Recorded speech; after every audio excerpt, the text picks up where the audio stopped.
اگر کوئی اپنے مقام سے گر جائے، انسان کا مقام ہے بندگی، یہ بات نوٹ کر لیں، ہمارا مقام ہے بندگی کا. انسان بندہ بن گیا تو یہ اپنے کمال کو پہنچ جائے گا.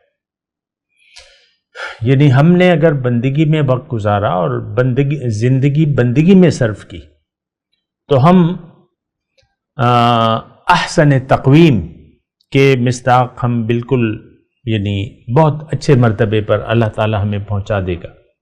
لیکن اگر ہم نے راہ بندگی سے انحراف کیا، منچاہی زندگی گزارنے لگے اللہ کے حکم کے مقابلے میں، تو یہ جو شیطان کا حال ہوا وہ ہمارا بھی ہوگا.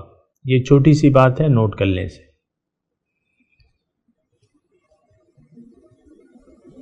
دوبارہ میں یہ الفاظ کہتا ہوں، اگر آپ نے نوٹ کرنے ہیں، آپ کے آسانی کے لیے دوبارہ دہرا دیتا ہوں.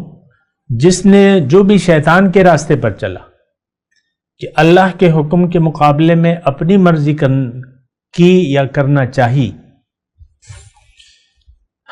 تو پھر اس کا حال شیطان کا سا ہوگا، اس کا انجام شیطان کے ساتھ ہوگا. یہ بس چھوٹی سی بات ہے، نوٹ کر لیں.